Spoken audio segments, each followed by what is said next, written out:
Hello, everyone. This is Glen, Guyton, cultural futurist, keynote speaker, helping you to unlock the power of your people. Thank you for joining me for another executive coffee break. Hey, if you are watching on YouTube, don't forget to like and subscribe. That really helps. Well, there's a lot going on. I've been on vacation. I don't know when you're watching this, but I've been on vacation. I'm just getting back from vacation, and a lot has been going on in the world. And one of the things that I find as a leader is that whatever's going on outside of our offices in the world will impact what's going on in the workplace. And so how do we deal with disruption? How do we deal with the craziness and chaos on the outside of the world that will either help or prevent us from accomplishing our organizational goals? And that's what we want to do. We want to be productive. We want to do our jobs. We want to accomplish our mission. But there are so many different things that will get in the way. And it's one of the reasons why I like talking to organizations, because ultimately we have to deal with people and how people feel. The things that are going on in people's lives directly impact what we can do in the workplace. It impacts on whether you can find people to work for you. It will determine the quality of people that work for you. It will determine how people perform once they start working for you. And so we can say whatever we want. We can have whatever plans that we have in the workplace, but people will always impact the end results of what we do as leaders, and how well we do our jobs, and even how well we are rewarded for the things that we do. Don't know when you're watching this again, but we have this crazy election cycle that's coming. It's going to cause disruption. Because why? Because you have people, and you have people that watch TV, you have people that are on social media, and it's really going to cause some type of disruption. And I don't care who you vote for. I don't care what political party you are a part of, but you probably have Republicans that work for you. You probably have Democrats that work for you. You probably have independents that work for you. You have libertarians and whatever else. You have all these different groups of people working for you. And they're going to watch TV. They're going to be on Twitter. They're going to be on Facebook. They're going to be talking to their friends. And they are going to be feeling some type of way about all of these things that are going on. Some people believe that President Trump was shot. Some people don't believe that he was shot. Some people like Kamala Harris. Some people don't like Kamala Harris. Some people may be voting for the Kennedy person. And so all these things are going to happen. So how do you deal with it? You have to have a plan. It's going to be a wild next few months at least. But then you're going to have to deal with the aftermath of the election. So you need to start thinking about these things now. I'm actually going to put a link in the chat to a blog that I wrote about dealing with politics in the workplace. How do you handle those things? I would encourage you to get your policies and things in place now. Remind people about what the expectations are in your workplace in regard to speaking about politics or having these conversations in the workplace. How are you going to deal with the polarization? So politics in the workplace, how to maintain cultural competency and also legal compliance. Many people will say, hey, this is a free country. We can say what we want to say, when we want to say it, but you know that's not true. Freedom of speech deals with the government, not with the private workplace.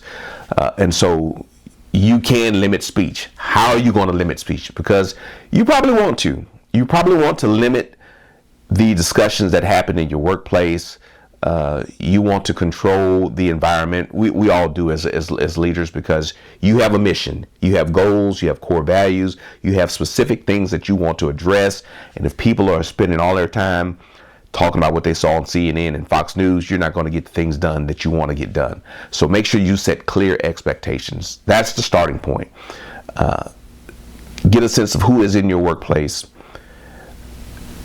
and address the relevant issues that are appropriate for your context. I can't tell you what that is, but you need to think about those things. Make sure you are up on all your laws and your rules and all of those things. Get with your HR people to just ensure that whatever statements that you come out are consistent, that they're clear, and that they are within the scope of what you should be addressing as an employer. Just be proactive. That's one of the main things. Don't wait until the disruption happens. There are going to be some problematic conversations. Again, I don't care who you're voting for, but all of us can say inappropriate things. Doesn't matter if we're white, black, Asian, Japanese, Chinese, Southeast Asian. It doesn't matter. We can all say the wrong thing. We can all be insensitive. And so be proactive in helping people be clear about the expectations of your workplace, the things that are allowed, the things that aren't allowed, and also the repercussions if boundaries are crossed. And we really just want people to be respectful, and we want people to stay on task, right? That's the bottom line in the workplace. We want to have good conversations about things that will help us to accomplish our goals. You may even want to think about your diversity, equity, and inclusion training. Maybe you don't even have that anymore. DEI is one of the terms that has become a pejorative in some workplaces. In some workplaces, it's great. Other workplaces, if you've read the news, other workplaces are getting rid of DE&I. Now, I don't know what that means. Are they just getting rid of the terms? Are they getting rid of the principles? Are they looking for a more monocultural workplace? Or are they looking for a workplace where there isn't equity, where there's clear lines of bias? Maybe. I don't know. I don't work in those places, but I do know that people are making decisions because of, in some sense, the algorithm, right? What is the algorithm saying? Are they getting attacked on Twitter? Do the values that they have laid out, do they line up with their strategic goals? Maybe they don't, and so they need to change. I always encourage people to make decisions based on their stated values, based on their mission, the thing that they hope to accomplish. We should always make decisions like that. But these are going to be interesting times over the next few weeks, months. Be prepared, be proactive. And these things go in cycles, right? Again, we're going to have election year. Someone's going to become president, and we'll have to deal with those policies once we find out who's ultimately going to be the president. So as a business leader, you always have to adapt. You have to adapt to this new environment. Change is the only thing that's constant, that's consistent in this world. And so it shouldn't surprise you that you're going to have to change, that you have to make some modifications to your strategy, to your strategic plan. Many of us used to plan 10, 15 years in the future. You really can try to do that, but really your short-term plans are really going to make the biggest difference. I put the link to this article in the chat, in the discussion, so that you'll have that, the description. But just be aware that people are going to be stressed.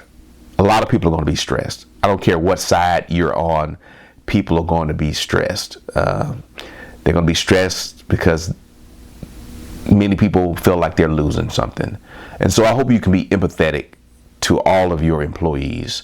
I hope that you can bring some balance as a leader to this and approach people with empathy. Many people in this country feel like they've lost something. They've lost the upper hand. They feel like they don't belong. And you know who that is? That's everybody. That's everybody. I don't care what side of the aisle you're on. And I'm not saying who's justified in feeling that way. You can feel how you feel. But for many people, it's a sense of loss. It's a sense that, hey, this is something that we that we've had, that the power is shifting, the power is transferring from us. Some people feel like they've never been in power, and so it's a sense of loss, and they're rooting for the candidate that they can see themselves in. So take that to heart. This is not a political, I'm not a political speaker, but I do deal with people, and we want to unlock the power of our people. We want our people to be performing at the highest level possible. Loss is something real for people. So be empathetic. People are going to feel how they feel, but we need to articulate our values as an organization. We need to bring people together around our mission, and we need to look toward the future. What's the future of our workforce? Who do we need as our consumers, our clients? Who do we need to staff, and how do we get the most out of them? Again, many companies some companies are changing the language they use when they think about diversity and inclusion, but who are you going to get to work for you? Is everyone going to look the same? Are you going to have enough of a talent pool to pull from? Are your clients going to see themselves in your workforce? So what are you going to do? How are you going to get people motivated to come work for you and to stay around for a long time? We all care about acquisition of employees. We all care about employee retention. So think about these things and how you're going to lead this next generation of workers. How are you going to survive what's going on now, and how are you going to lead for the future? Think about those things. Hope you all have a great day. My name is Glen Guyton, and it's been a pleasure to share with you today. You all have a wonderful, wonderful, wonderful day.